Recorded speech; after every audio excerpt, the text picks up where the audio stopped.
Well, here we are again, and it is Dragon time. Chris, I sense you are in a happy mood just like me, and for all of you at home, thank you for tuning in. Chris, how are you doing?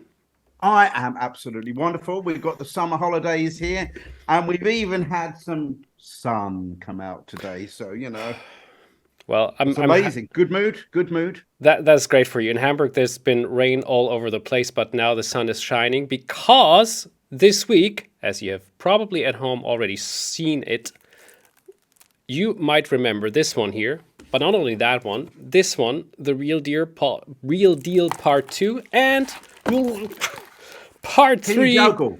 They are all here for you on offer this week from the 14th of August till the 20th for only 59.90 in euro.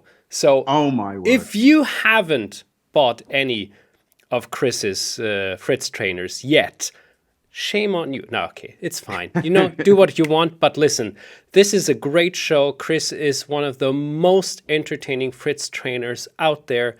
You should seal the steal, whatever it takes. Good. This was my little Sicilian Dragon advertisement. Now we Promotion. can, Brilliant. yeah, now we can take care. Oh yeah, and You by did the a way, great job there. You did a great oh, job. thank you very much. I'm very glad that you liked it. So, congratulations. You have won a gold medal as well with the British team very recently. English Team. team. Sorry. English team. And so, yeah, now it is time to sun is shining, gold medals, super offers. What is on the program for the Dragons? Oh my word. So I thought what we would do today, obviously we always cover games in the Sicilian Dragon, and I'm going to cover one in a system called the Hungarian Dragon. In fact, we're going to do a couple of these upcoming. So if anyone's interested, you want to pay attention and stay tuned to this site. I'm not going to lie, I didn't actually know it was called the Hungarian Dragon, but I've never heard that's of the it name before. I've learned. But I have been covering the system itself on the Dragon site for quite a while without giving it a name, basically. We're not always the greatest with names, as you know. Normally I leave that up to you to make it up somehow. So we're going to talk about the Hungarian Dragon. It's a little bit different, but nevertheless, it's really gaining in popularity, and Okay. it's doing quite well. So I figured well, and everyone's going to see as well, it means you can actually play the dragon with relatively minimal risk, I would say. So That you is get all the good stuff, and if you don't get checkmated, none of the bad stuff. What more can you say? That sounds actually quite lovely because there's, of course, a lot of people who still fear the dragon because it is like this. It is called the dragon for a reason. But when the Hungarian dragon negates all this powerful attacking against you on the, let's say, H file, I guess. Well, Yeah. I'm very curious. Let's go for it. You're gonna find it. All Okay, right. so here we have it. So off we go. Open Sicilian, and now we are with the dragon. We're here with the dragon. Fair enough. So White plays. We know White has a few available moves in this position here, but most popular is Bishop E3, with White seeking to play a kind of Yugoslav attack formation. But now the Knight gets developed in priority to the Bishop, not going to G7 yet. And you say, well, okay, that works. That's still good. And White here still plays F3. I don't think White would gain anything by playing a move like Bishop B5, because as we know, and this sort of thing is explained in detail in the Real Deal DVDs, White shouldn't really be interested in swapping off the Bishop for the Knight because it will weaken the square here on C4. So we have F3, and White's just plodding along, just assuming everything's going to be as normal. And suddenly Black strikes out with this move H5. And you think, well, hang on. We've seen this sort of move a little bit, even in the Real Deal videos. And the idea is, or normally the idea is, to inhibit any of this kind of aggressive launching on the king side. It also means that at some point Black might razzle this pawn a little bit further the board and maybe challenge this structure. Obviously, you're not necessarily going to be in a hurry to castle king side once you play H5. But it's grasping this square potentially, and certainly, as I mentioned before, stopping White playing G4. Huh. But there is another purpose to it, which we're about to see. White says, well, I'm still going to go Queen D2 because I've got my castle's queen side. I've got some normal, sensible moves to be playing. And here we go. The Knight trades off in the center. The white bishop recaptures because, after all, white doesn't want the queen ultimately on the dragon bishop firing line. And now, look at this. The bishop overshoots to the square h6. Okay, that I didn't expect. Wowee, wowee. So basically, the bishop now, rather than parking itself on g7, has come all the way over there, hitting the queen on d2. Now, because of this, and incredibly, from this position here after queen d2 and knight takes d4, black's results are pretty good in practice. I think something like close to 60% in practice now, which is amazing. That's so because really of that, high. we've actually been seeing some players play bishop c4 instead, so as not to allow this. I'm going to cover that next time around, but here we need a good grounding in the move queen d2. So we have trade, and bishop comes to h6. And in the main game that I'm going to look at, I know it's a couple of fast-paced games that I'm going to refer to here, but it was really more about the smooth way these games played. So I'm not too worried about that. And they were very reasonable moves from both sides. But I'm going to take a little deviation here. In this particular game, white just calmly dropped back the bishop back to e3 and said, okay, let's swap off that dragon bishop if you want. But I'm going to refer to you to a game that I do actually put in the real deal. I analyze it in a bit more detail. A game of Richard Rapport, who of course is a very exciting, entertaining Hungarian grandmaster, and I suspect that's why it's called the Hungarian Dragon, because he was one of the main guys that plays this opening, basically. And he plays it quite a lot. So the game I'm going to show you, and this is one of the really important concepts as well I'm going to bring to you, white actually played bishop to b5 check, flicking a little check first, bishop to d7, and then moved the queen to d3. Now, there's a really important point that I need to make about this. If, only if, white is able to trade the bishop for the knight, and the light square bishops get traded off where they stand or somewhere where they stand, then white is going to get an absolutely juicy outpost for the knight. You do not want that to happen. You do not want that to happen, because that is just, even though you've got a dragon bishop, which might offer something, you'd be left with a backward d pawn, that sort of thing. I'm going to talk a bit more about that. But you have to be a bit more subtle than that. And this is a key move which is played bishop to c6. So you're saying, no. If you want to take, you can, but then you're not going to get the outpost. So it's quite a crafty little opening. Obviously, white can't castle queenside now. That would be an illegal option. So castles kingside, castles kingside. And this is what I mean here. So we had a trade of this here.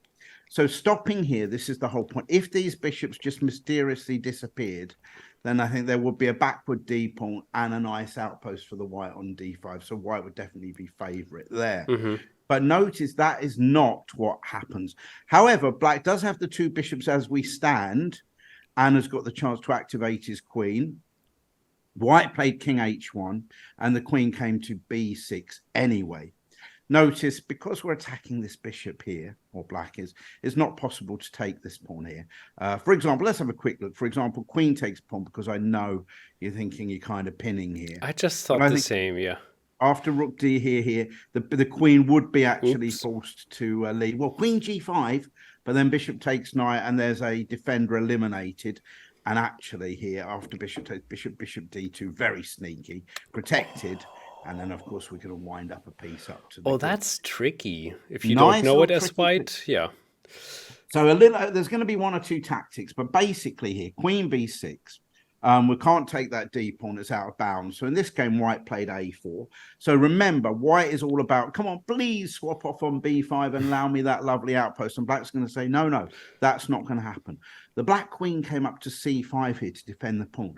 But what we're going to see in this game, and this is a game where I did not long after the lockdown. So this is going back a couple of years ago when I annotated it for the chess publishing site. And it really appealed for reasons where you are going to see. I love this game. So rook fd1 attacked the pawn here on d6, which is defended. I think black, but it wasn't perfect chess, I don't think, here. But I just want to show you the general flow of the game. The king protected the pawn, and white played b4, attacking the queen. And now the queen descends in a vague direction, or not vague, definitely the clear proximity of the white king here. Yeah, it's the last spot to go to for the queen anyway, right? That was very There's- observant, by the way. Yeah. Well, excuse me. Whose show is this anyway? If I wanted them to know that information, I could have told them myself. Right. Cut. Yeah, cut. Edit. Right. Okay. That never So happened. Right. Okay. So don't forget, this is the little side note to the main game, not the main game. So the bishop came back to c4, rook to c8. So we've activated our rooks, and white's played c3, faffing around a little bit on the queen side. And now the queen comes to h4. And now we see the purpose. Essentially, white is going to take this at his own time and then glide this bishop into f4 to threaten checkmate here on h2. Wow. So white says, no. You're not doing any of that. In fact, you're not getting any attacking. However, that is simply not true, because let's see what happens here. Bishop takes. This was taken here with the bishop and then h4. So now we see black is pressurizing this situation here. And don't forget that this pawn here on f3 is currently undefended as well. This is totally cute, this variation here. So now white decides, well, I better bolster that pawn on g3 here, because, well, maybe even if the rook gets to take on g3, there might be some sort of counter chances down here. Fat chance of that, though, because look at this cute move here. Bishop f4. What a cute move. So basically, what's going on there? If the pawn was to take the bishop, we like to do this planning ahead, then the black queen could take on f3 check. There'd only be one way to get out of the check, blocking with the rook, and then the pawn could advance to h3. And there we have it, winning the rook. So instead of that situation here, white tried to all hands to the pump here, rook to g2. Pawn takes pawn. But now, of course, there's serious things going down on the h file. White realizes, well, I'm struggling a little bit on the king side. I better bag a queen side pawn in the hope of getting some sort of counterplay over here. And maybe, just maybe, if black takes there, then the king will remain safe in the corner of the board. But that's not going to happen at all. Rook h8, ganging up down here. White centralized the rook. And here, there's a couple of cute moves here. So black could have, even in this position, this would have been nice. He could have sacrificed the queen here, and then doubled up the rooks, threatening checkmate, and then just cool as a cucumber, moved over here, threatening a little kind of situation with the old here. And if the white king went back, for example, then after pawn to g2 would be threatening things like here or here, those sort of checkmatey type moves. That would have been good. But in fact, even snazzier occurred, is what you're going to see. White has a couple of checks, give him a bit of fun.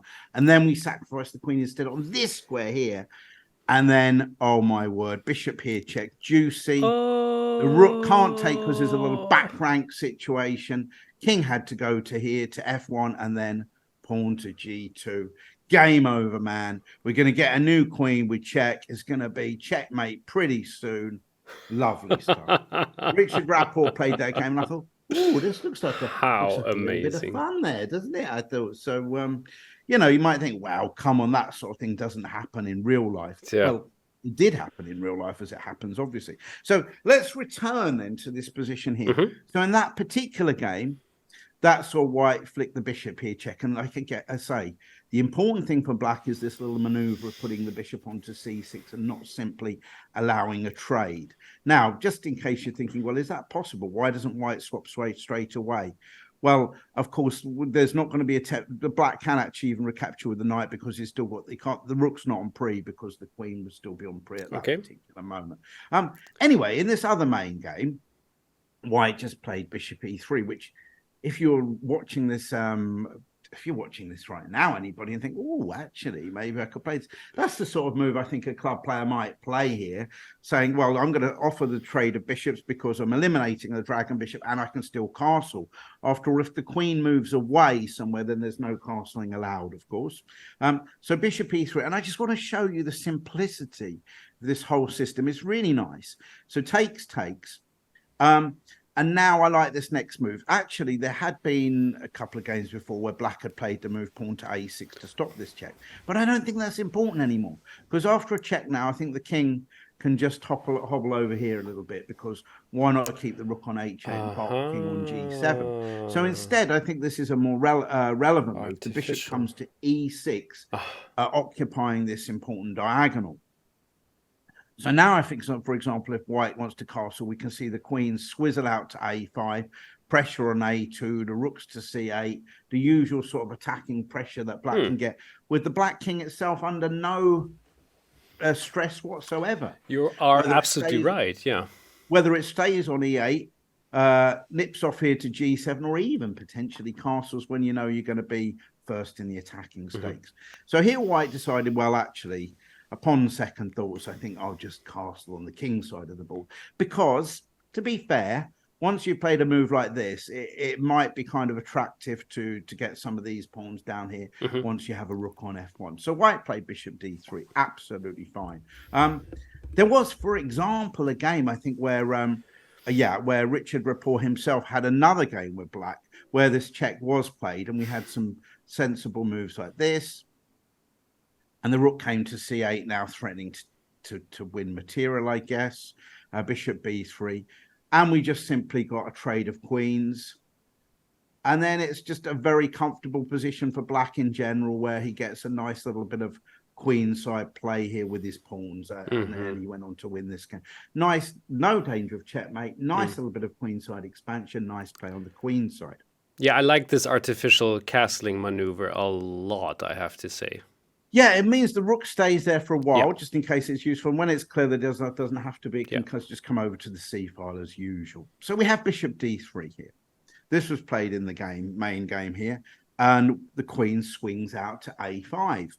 So what is the queen doing here? Well, for starters, if white did decide to castle queenside, now that's going to be disastrous. We would take that pawn. Yeah. Remember, b3, an attempt to trap it, queen a3. Oh, it's not mate, actually, there. Good point, because the queen's not on d2. You'd have to, castling queenside, I just don't think anyone's going to castle queenside in this position here. So castle's kingside. Yeah, castle's kingside. And we see a very sensible deployment of the rook. Now, the point is here, although we go on about it quite a lot, I probably wouldn't just sacrifice the exchange just for a pawn in this sort of position. But, of course, it's always there in the air. But more to the point, we have a very simple idea here of just trading. Oh, just trading, okay. Yeah. So meanwhile, back at the ranch, we had king to h1, came off of this line to avoid the swap of queens, and the pawn came to a6 here. So that move is fairly useful for a little bit of queenside expansion. And white now played f4. So this is it. So white's having his bit of fun. He's played king h1 to avoid the trade of queens, and he's looking to get one of these breaks in the center of the board to maybe expose the king in the middle of the board, and particularly to budge the bishop from e6. Now, this is a nice little side variation. It wasn't played in the game. Black played queen c5, which I think is a perfectly reasonable move. But I came up with this other little line, which I think is quite amusing. So I'm going to show it to you anyway. Okay. I think black could have played h4 here. A lovely little idea. Look at this. So white will continue with f5. And now h3. And you say, oh, that's beautiful. You say, Chris, are you absolutely nuts? Let's see what could happen. Pawn takes bishop. Pawn takes pawn check, forking the king and rook. Got to take back. And now rook takes pawn check.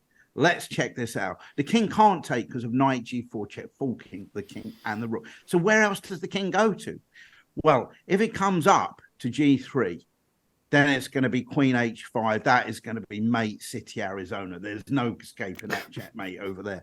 And if the king goes back to g1, then knight g4 anyway. This is but a little check. There's nothing going down with that check. And more to the point, the queen's got a dilemma. If it moves away to the g file, a check on this long line is going to be absolutely curtains. Whereas if the queen stays on here, then queen h5, and this is going to checkmate. It's happening. There's going to be game over. There's going to be checkmate. There's no defense to that. So I would have quite liked h3. To be fair, obviously taking the bishop would have been a little bit duff, but even after g3, I think, for example, takes, and now the bishop could come to d5. There's more exposure against the white king. Oh, yeah. That's very nice. Yeah. Having said that, I think the move played was also quite a logical continuation and a nice smooth move. Because if the queens get swapped off, I just think black's absolutely fine. I probably would prefer black's position with the queen swapped off there. And don't forget, the black king might not even need to go over to the king side. It could just stay in the center once the queens are off, park itself on d7, maybe in some lines. So white says, no. We're keeping the queens on the board because I am going to do some big time attacking. And black says, no, you got it wrong. I'm the one doing the attack. H4. And we're going to see another idea behind this system, the lovely little idea. So white says, no. As we discussed before, F5, I'm going to try and expose this king in the middle of the board, embarrass this bishop. And suddenly, knight H5. I am using this kind of motive quite often, and I love it. Very, very cute. Yeah. This is the problem with parking the king in the corner of the board. It's not like Cluedo. Do you ever played the game Cluedo before? Yes, I have. Where you can suddenly emerge down here. That is it. That is the end of the line for the king. There's no going back. So basically, the problem is, of course, now I'm sure our readers are watching this and you think, yep, that's it. If pawn takes bishop, knight G3 check, gotta take it with a pawn. Pawn takes, and that's, well, man, that's bad news on the H5. That's queen H6, rook takes queen, checkmate. Thanks very much. Next game, please. Now, so we've got knight H5. Now, white's, that wasn't really what I had in mind. So I need to do something now to block this F file. So he played rook F2. Rook F2 was played. And now black says, well, thanks very much. You know, a simple little bit of check in here. Now, again, you can't really go taking that knight because we take back. We're going to win the rook. In fact, super cute, I imagine, would be, I'll have that. Well, yeah, it's only going to be the exchange. No, it's not. It's going to be the whole queen, of course. That's very much so you can't be taking that. So, of course, the king had to drop back. And now black says, well, thanks very much. Then I've just won that pawn. And now I've got a nice little preponderance of potential passed pawns through the game here. That white played knight e4, hoping to get some little attack against the queen, but the queen says, well, I think I'm quite happy now to swap off queens. Probably, let's face it, white should have made some tame effort to keep the queens on the board here, but instead he acquiesced, and as a result of this, essentially, we now got a very nice endgame for black, we took another pawn even. So actually, black here went 2 pawns up with a bishop for a knight. Nicely centralized king, no serious problems down here. White flailed around for a little bit, but now slowly but surely black improved his position. And why not? Fair swapsy wopsies, 2 pawns up in 1 pawn up, but we're about to win a second pawn. We're going to win one of these pawns here. Quite king here. The king will monitor this situation. We're going to win either that pawn or that pawn. We're going to have huge majority. In fact, white tried to sneak that back there. No, you're not going to have that. Thanks very much. So we took that, and that was it. And a nice little smooth victory there for black. Super, super, super interesting. So many new things. Welcome to planet Earth. The Chinese, the Hungarian Dragon. We've already got the Chinese group. Actually, that's a good point. How many other nations are going to have their own? Exactly. We still own form. Yeah, 192 is like at the moment on offer. So yeah, who knows with what all this has. So the main moves, as you mentioned already, is knight c6, if I recall correctly, and the bishop, and of course h5, and the bishop going to h6, which is, of course, depending on the variation, but yeah, this is, I've seen. That's exactly right. Yeah. So H5, which is, we're in our next video, we're going to add a couple of extra ideas, but the basic premise is to trade off the knights in the center so the bishop can come to H6. Love it. Yeah, it's really, really nice. Well, ladies. Yes. So that's basically it. And look at that. No real chance of getting checkmated. All the upsides at the moment. We'll check out things next time round. So there we have it. Hungarian Dragon. So what I'd recommend everyone stay tuned for our next episode, which hopefully will be coming along in the not too distant future. Absolutely. Thank you so much, Chris. Thank you everybody for watching. And it's really, really nice that you're enjoying this so much as I am doing this. And yeah, don't forget to pay your contribution like this, because yeah, we're enjoying this. The dragon is the real deal. That it is. The real deal.